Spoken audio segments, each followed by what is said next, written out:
So the mantra's always one game at a time. Now it's here. Have you guys thought about it? How much does it cross your mind that this is senior day and it's kind of coming to an end at home? I mean, we've been talking about this probably like 5, 6 games ago. Like, you know, it's winding down now. Like, we got 4 more games left. We got 3 more games left. We got 2 more games. Last time in the hotel, I think when I was putting the tickets in for UCF, I was like, dang, I remember we used to come log in and just scroll down. You can see the game. But now I just got 2 games. Yeah, it's surreal right now. Just knowing that I got to play my last game in 5th, 3rd on Sunday. I mean, we prepared for it, though. It's going to be an emotional day. So especially playing for the championship, sharing it. So I think it's going to be a good environment for us. It's a good way to go out. Can you guys both talk about, like, your individual journeys here? Like, Justin, you had to work really hard to get to the position you're in, and Kane, where you came from, Sacred Heart. Just one at a time, talk about what you've gone through to get to this point. I mean, coming in as a freshman, you always think you're going to play. You know, you're going to play major minutes and stuff like that. But I felt as though after a while I needed to go ahead and fall back from that, you know, and just learn from the people in front of me. Like Troy, you know, he was a great leader to me. You know, I've been knowing him since I was probably like 10 years old. And just seeing him blossom into the player he is just motivated me even more just to stay in the gym and keep working. And you know, everything, you know, hard work pays off. So eventually, you know, I got my shot. Do you remember, was there a time when the light came on and you realized you had to do things a little differently or step it up a little bit? Yeah. My junior year, we played UConn. I think I had like a terrible game. And I went back into my hotel room and I called my dad. And, like, I cried on the phone. Like, I feel like I was letting everybody down back home. And I felt as though I was, like, being a big disappointment. And I just didn't – I was tired of it. You know, I had to get back to the drawing board, get back to what I do best, and get back to working hard. And that kind of changed everything around? Yeah. Because of what you've been through to get to this point, does this season mean more to you than maybe it would have otherwise? Of course. Like I said, it's the last go-around. I want to do great. You know, I don't cross my T's and dot my I's on everything, making sure we do everything perfect. You know, even though it's not going to pan out like that to be perfect, but you get close to it. Kane, what about you? You were a big scorer at Sacred Heart. You came here to play on a bigger stage, and you haven't been as big of a scorer, but you've made important contributions. Just talk about why you came here and how it played out for you.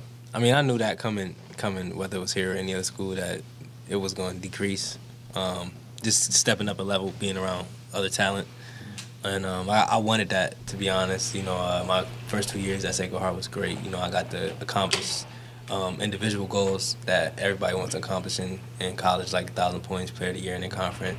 So I felt like it was time for me to, like, you know, growing up, you don't really watch Sacred Heart on TV or that type of caliber team, which is awesome to be at and to play at because D1 is D1. But, you know, you grow up watching our type of teams that we play for, like Cincinnati, you know, the UConns and stuff like that. So being able to have the opportunity to do that, I just wanted to you know, fulfill a dream of mine. So I wanted to come to a school like that and come to a school that was going to push me still, you know.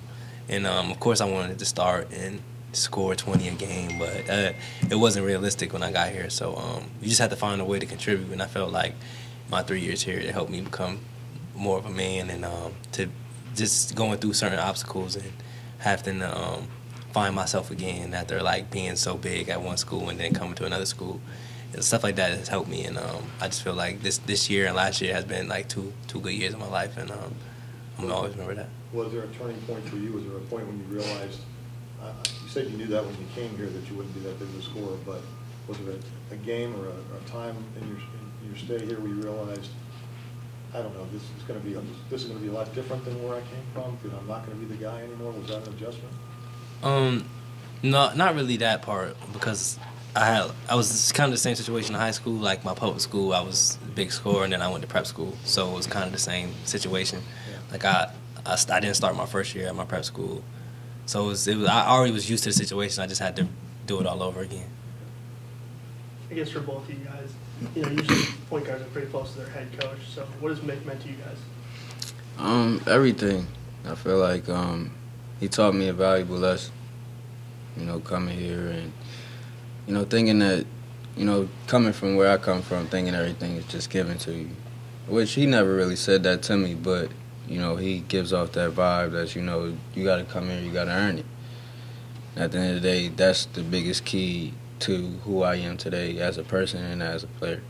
Yeah, to go off what Justin said, you know, it's a lot of people I feel like miss they see his like antics on the court and stuff like that, but it's more than he's trying to teach us more about life, and everything reverts back to life with him. And it's not just about basketball; it's about getting you ready to be a man, really. Like that's all it's about to him, and making sure we be able to sustain ourselves when we leave here and be able to go in the world and actually be able to conduct ourselves and be successful out there. So I think that's the biggest thing I learned from him, and that I'm gonna take from him is that he definitely taught me life lessons to becoming a man. Can you guys talk about just ending your home career in a game's importance of Houston game? I feel like this is a perfect opportunity for me and Justin. You know, I had an interview the other day, and in the interview I told him that I feel like, I don't know if I never even really talked to Justin about this, but I feel like in the last 3 years, as far as like seniors, we're probably the most overlooked. So I feel like a game like this can help us be up there with the Detroits and the Garys and Kyle and like that, and Kevin Johnson. Yeah, I feel like just us leaving our legacy.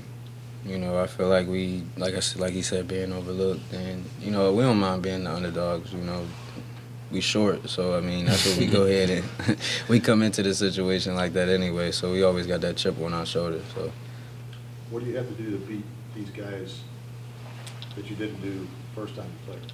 Follow the scouting report. Yeah, That's one thing we need to do is follow the scouting report, making sure, like I said, we dotting our I's and crossing our T's on everything, making sure we do anything we got to do to win the game. Is there something specific in the scouting report that you didn't follow the last time? Rebounding and just playing Bearcat defense. You know, when we play Bearcat defense and we really lock in, I don't think anybody can score on us as much as they think. And what about last night's game? What do you think went wrong there? Same thing. You know, at the end of the game, we gave up a layup, we gave up free throws that we normally don't really make those errors. So we just got to get back to the drawing board today and realize those things don't happen to us, and they can't happen to us, or we won't be the same team, won't be the same defensive team if those things happen. Justin, your final AAU season, you were probably not as good as you wanted to be. A lot of turnovers, and I remember after you committed, sitting in one of your games and thinking, Mick's probably going to kill him. How did you go from that guy that turned it over a lot and played kind of Baltimore playground basketball to a guy that's top 5 in the country in assist to turnover ratio and all the things that you've been able to accomplish this year? Patience. Like I've been telling people, you know, since my son been born, I've been having a lot of patience. So that plays a big key into me, you know, getting singles instead of getting every home run pass. That's what Cronin been teaching us, you know, making sure we make the right pass instead of the flashy play. Kane, you kind of mentioned trying to add up to the previous senior classes that you guys have had here, you know, Gary and I guess Jacob wasn't a senior, but what would winning or at least sharing conference title mean for you guys? I know you guys have ultimate goals after, you know, Sunday, but what would winning or sharing a conference title mean for you? It would mean a lot, you know, just to be on a team that won a championship, you know, and us be the leaders on that team. Because, we won a championship last year, and it would feel just as good. But at the end of the day, we weren't the leaders on that team. You know, it was Gary, it was Kyle, it was Jacob. So us being the leaders on this team, it would mean more to us, and it would feel better to leave the actual championship behind that we were the senior class at. You talked about when the end of the season started to kind of kick in, 6 games left, 5 games left. Was there a moment where you started to realize, like, wow, this is coming up faster than we expected? Yeah, like we was just talking about this the other day. Yeah, UCF in the hotel. Like, I was putting the tickets in, and I was looking, I was like, dang, like, we got one game after this. And he told me, I think we was walking out, actually, to UCF. Mm-hmm. We was walking out into the tunnel before the game. He was like, dang, we only got one more. We got one more game left. It's like, dang. You know, it's not the end. We're going to try to take it as far as we could take it. And just try to enjoy this day because me personally, I never had a senior night my outside prep school, so they didn't really do that type of stuff, and he had one. So yeah, high school. So it's gonna mean a lot more because now we stepping into the real world. You know, we stepping into our own individual career. So I feel like, you know, as as two seniors, you know, about to have their senior night, we're gonna have an exciting day. And your mom's been through a lot this year. Mhm. What's that going to mean for you to have her walk out there with you on senior night and get to experience that? It's gonna mean a lot, you know. I'm thankful for my parents. Justin is thankful for his parents too. You know, we got two great parents that they try to make as most games they can make. You know, with all her little issues she had this year, she's been at every game, almost every other game. You know, she was just down here against Memphis. She just flew in this morning. We went out to breakfast. So it's gonna mean a lot. You know, like I never had a senior night, so I never got to acknowledge my parents in the light that I should, because they do a lot for me and they did a lot for me to get here at this point, as far as like paying to go to prep school and stuff like that. So I feel like being able to acknowledge them with me is gonna be a big part of it. So you gonna cry? Are you? He gonna cry. I told him that already. I'll cry the last game. Last game we got.